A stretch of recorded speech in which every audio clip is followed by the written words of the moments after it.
Hey guys, in today's video, I'm going to read you through a quote in a book which literally inspired me to take 10 times more action, and as a consequence, I made more money by doing it. And I'm going to read this to you, hoping that you can also get the same message out of this and it somewhat inspires you as well. And this book is called Flow by Mihail Csikszentmihalyi, who's a psychologist who specializes in how to be happy. And basically, he wrote a book on it as well. Now, there's one particular sort of paragraph in this book which really was so painful. It made me think, is this the life I really want to lead? Is this where I'm going? And this is the quote right here. So sit quietly, listen to this, turn off all distractions, because hopefully it'll inspire you as much as it inspired me. As people move through life, passing from the hopeful ignorance of youth into sobering adulthood, they sooner or later face an increasingly nagging question: is this all there is? Childhood can be painful, adolescence confusing, but for most people behind it all there is an expectation that after one grows up things will get better. During the years of early childhood, the future still looks promising. The hope remains that one's goals will be realized, but inevitably the bathroom mirror shows the first white hairs and confirms the fact that those extra pounds are not about to leave. Inevitably, eyesight begins to fail and mysterious pains begin to shoot through the body, like waiters in a restaurant starting to place breakfast settings on the surrounding tables while one is still having dinner. These intimations of morality plainly communicate the message: your time is up. It's time to move on. When this happens, few people are ready. Wait a minute, this can't be happening to me. I haven't even begun to live. Where's all this money that I was supposed to have made? Where are all the good times I was going to have? A feeling of having been led on, of being cheated, is an understandable consequence of this realization. From the earliest years, we have been conditioned to believe that a benign fate would provide for us.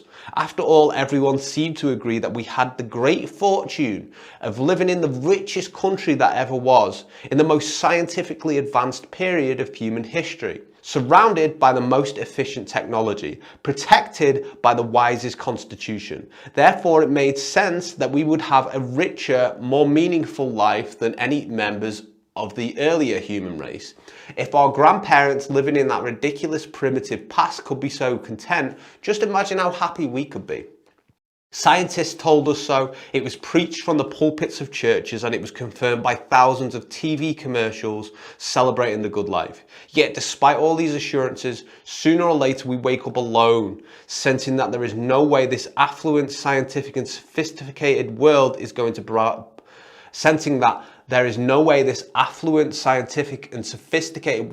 to provide us with happiness.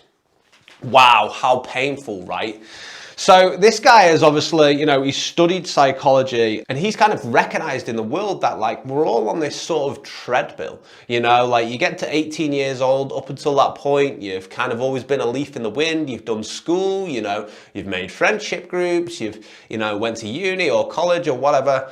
And then after that, you start the workforce, you start your 9-to-5 job, you start, trying to build a relationship. And then when you get into your 30s, you have a family, and then suddenly you get to your 40s and your goals in your life has kind of passed you by. And this is so relevant at the moment because I know so many people have come into January 2022 and they've already given up on their goals by the time I'm filming this video, which is in February.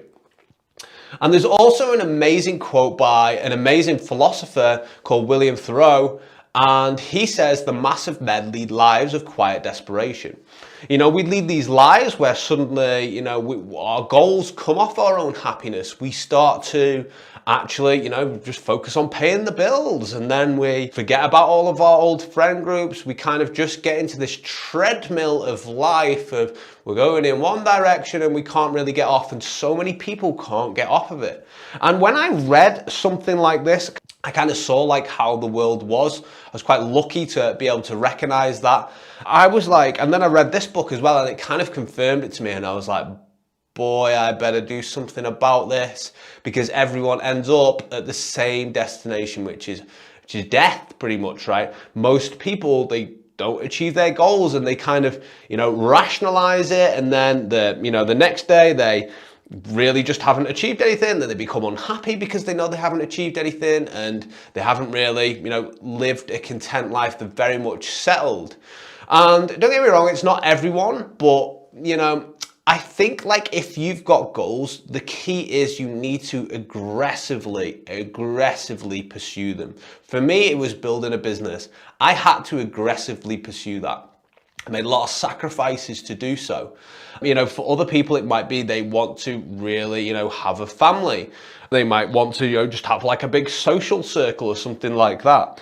And I think like most of us think, we're going to get rich, we're going to have money, and we're going to have, and like at some point in our lives, we just think everything's going to be okay, right? It's just going to work itself out. Life doesn't work like that, my friend, It just does not work like that. Most people don't achieve what they want to achieve. And so like my advice is I'd pick this book up first of all. It's a great book, right? Can't go wrong with this book.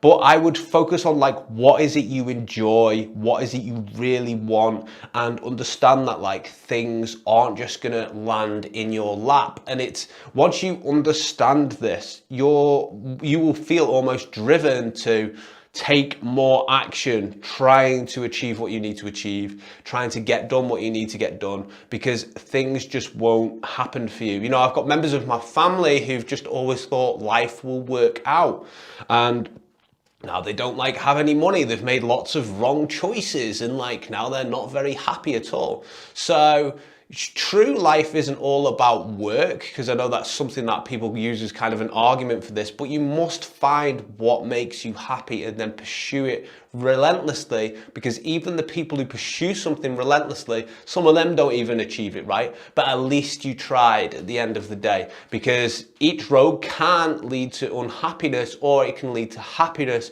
doing something that you're passionate about. And then when you get to 60, 70, you realize that, you aren't one of these people that have led a life of quiet desperation and things just haven't got on top of you. So that's what I'm trying to do at the moment. Hopefully you could take something from this as well. Hope you enjoyed this quote from the book. Definitely pick it up. Again, it's called Flow. Just type it into Amazon or get it on Kindle. It's a brilliant book. See you guys in the next one.